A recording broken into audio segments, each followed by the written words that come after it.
Israel से खबर आ रही है कि पिछले 11 महीनों में ईरान ने 1100 मिसाइलें बना डाली, यानी हर महीने 100। उसके बाद अमेरिका को जिस चीज पे सबसे ज्यादा भरोसा है, अब उनका जो न्यूक्लियर युद्धपोत जेरल्ड फोर्ड और अब्राहम लिंकन जो स्टेशन है इस समय गल्फ ऑफ ओमान में, वो इंतजार कर रहा है जेरल्ड फोर्ड का। वो जेरल्ड फोर्ड 11 महीने से समुद्र में है और उसके सिस्टम्स टूट गए हैं। टॉयलेट की प्रॉब्लम आ गई है। आप विश्वास नहीं करेंगे, ऐसे ऐसे वीडियोस हमारे पास आज की तारीख में हैं आपको दिखाने के लिए। आज यानी 24 फरवरी 2026 जेनीवा टॉक्स, देखिए थर्सडे को है 26 तारीख को, जो भारत के प्रधानमंत्री नरेंद्र मोदी, उनका दौरा 25-26 को इजराइल का है। और इस बीच तनातनी ऐसी बनी हुई है कि ट्रंप के जो जनरल हैं, बल्कि जो जॉइंट चीफ्स ऑफ स्टाफ यानी जो सीनियर आर्मी ऑफिसर्स का ग्रुप है, उसके चीफ जो अभी तक माने जा रहे थे कि प्रो वॉर है, उन्होंने स्टेटमेंट दे दिया कि नहीं, हम एंटी वॉर है। और इसको लेकर ट्रंप को बहुत सफाई देनी पड़ी, जिसमें उसने फिर वही बात कही कि हम तो समझौता चाहते हैं लेकिन कुछ भी हो सकता है। और फिर ज़ायनिस्ट लॉबी का प्रेशर, हम उन सारे पहलुओं को हम एनालाइज करेंगे। सबसे पहले आप देखिए गाजा में किस तरीके से उस वहां की हालात में इफ्तार कंडक्ट हो रहा है।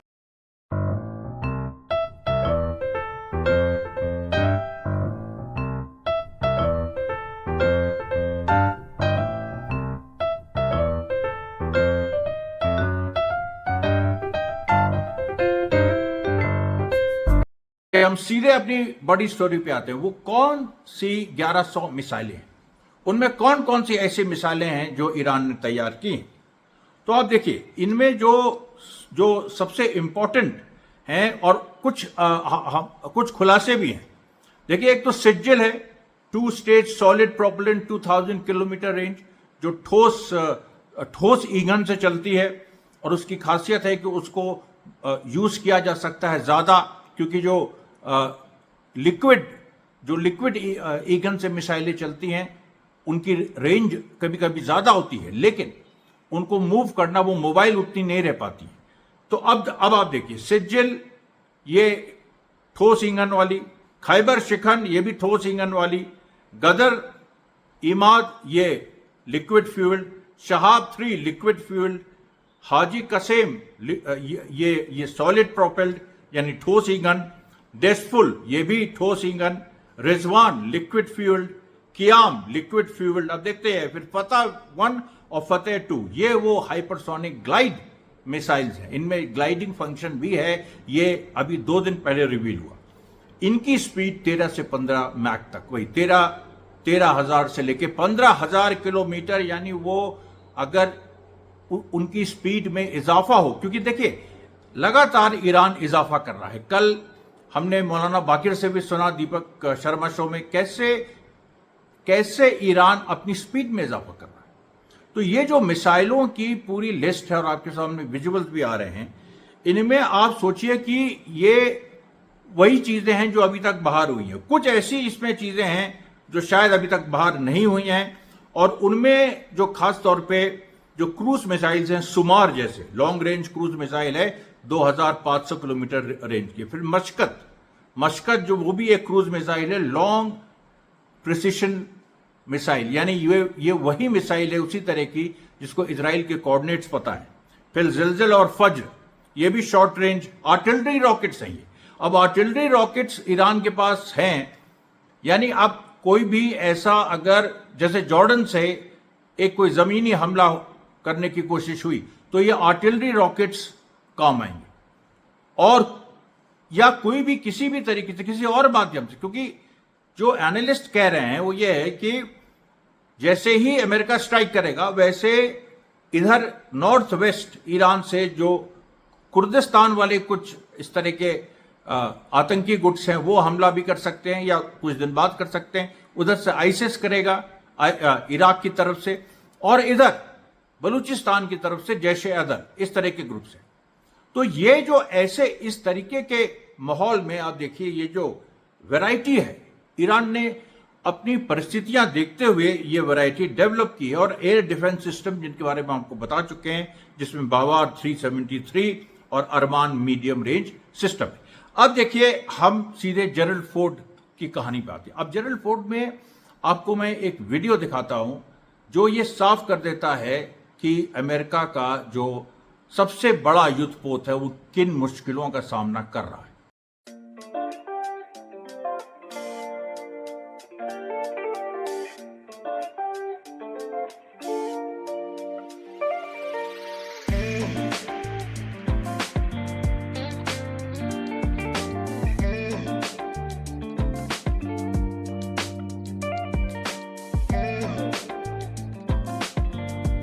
तो तीन बड़ी समस्याएं हैं जो बनाते वक्त इसको नहीं देखी गई। $13 बिलियन का ये युद्धपोत, इसमें टॉयलेट्स पहले बहुत कम हैं, दूसरे जो हैं भी वो इस तरह के हैं, उसमें टेक्निकल खराबी है कि एक वॉल्व से उनका वैक्यूम सिस्टम, जो वैक्यूम क्लीनिंग सिस्टम है, वो खराब हो जाता है।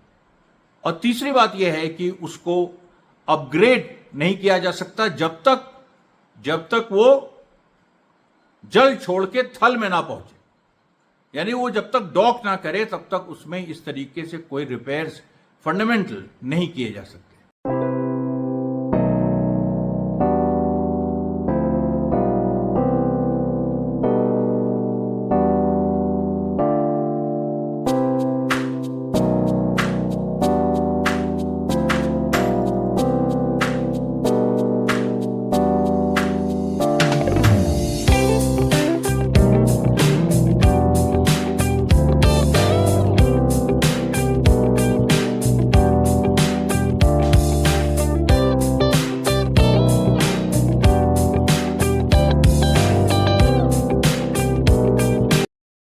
अब ऐसी स्थिति में क्या होगा?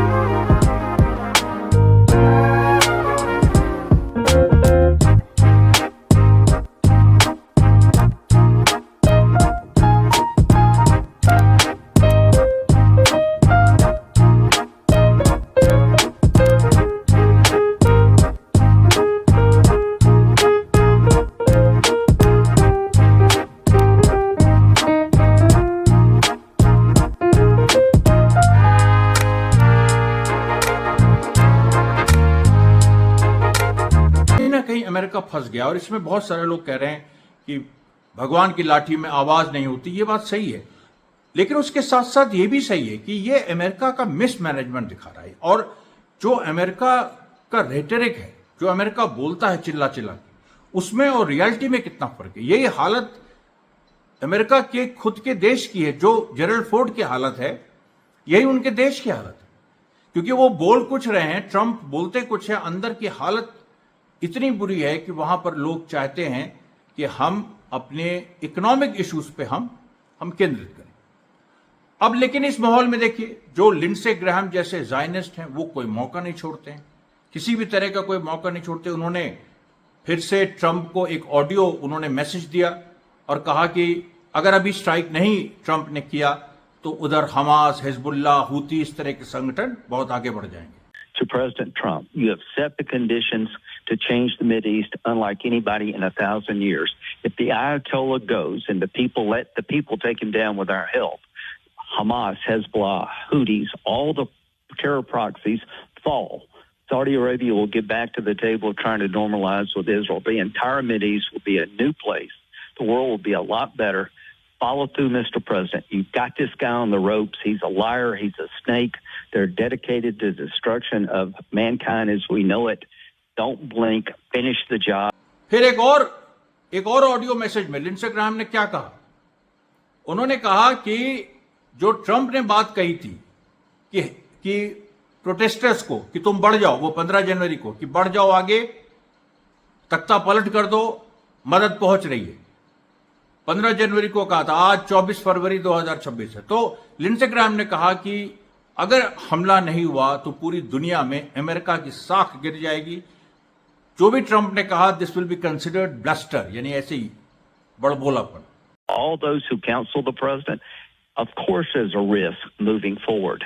We can have some troops hit by missiles, but we're in a good spot to protect our people. If you back off now after all this bluster and try to get some deal about the nuclear program that they will not honor, it will be a missed opportunity for the ages. It will haunt America for decades.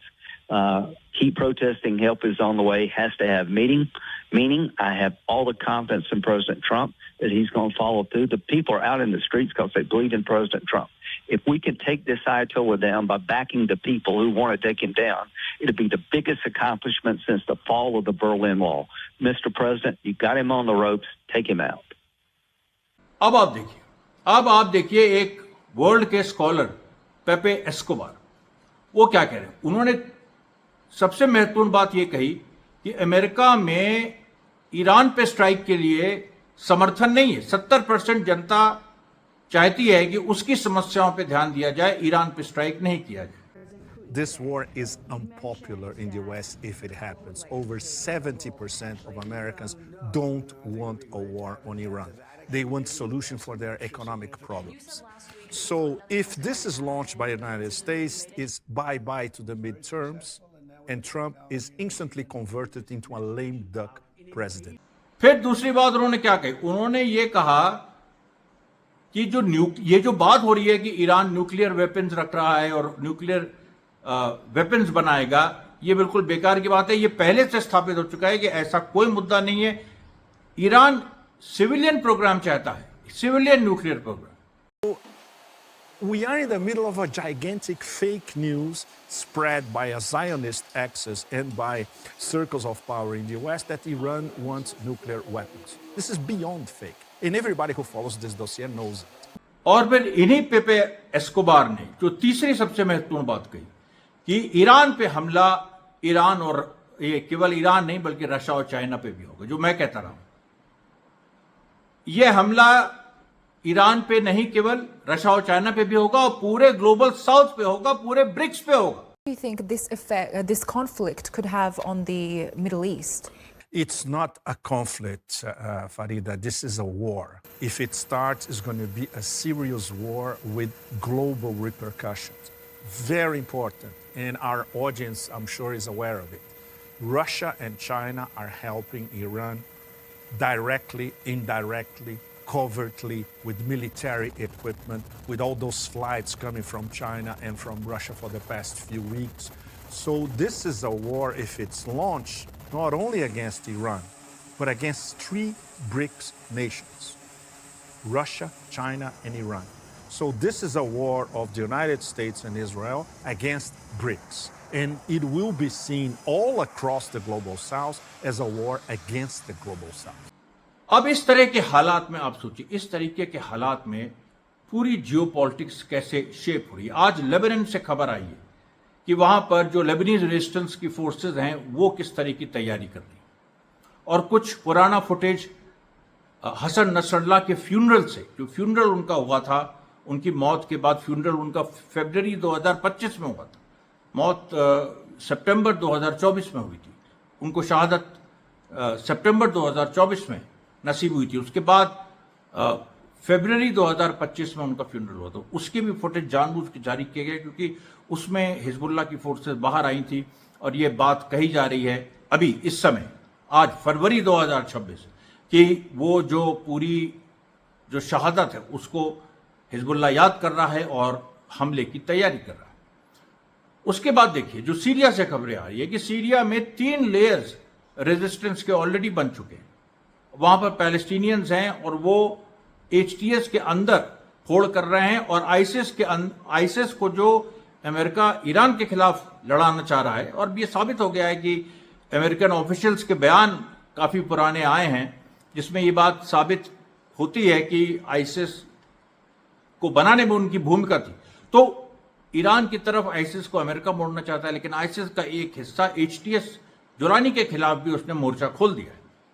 उसके बाद आप देखिए तो Jordan की ये स्थिति है क्योंकि जॉर्डन को ये खतरा है कि ईरान सीधे जमीनी हमला जॉर्डन पे करेगा। इसलिए जॉर्डन ने बहुत सारे फतवे जारी करवाने की कोशिश की अपने, क्योंकि सुन्नी जनता है वहां की, तो एंटी शिया फतवा जॉर्डन ने जारी करने की कोशिश की, जो बुरी तरीके से फेल हो गया। सारी चीजें देखिए लौट के वहीं आती है कि गाजा और फिलिस्तीन का सवाल सबसे प्रमुख है। आज बहुत सारे इजरायली ऑफिशियल्स ने भी कहा कि इजराइल गाजा को ऑक्यूपाई नहीं कर सकता है, उसके लिए सऊदी अरेबिया और अरब देशों की मदद चाहिए। लेकिन अरब देशों को तो नेतन्याहू एक ऐसे अलायंस में लाना चाहता है जो गाजा और फिलिस्तीन की कब्र पे खड़ा हो, और वो लोग कैसे इसमें आएंगे? ये देखिए, पूरे एक बड़े सवालों के साथ हम आज का कार्यक्रम समाप्त करते हैं। कल हम फिर आपके बीच आएंगे। तब तक के लिए धन्यवाद साथियों, बहुत बहुत धन्यवाद।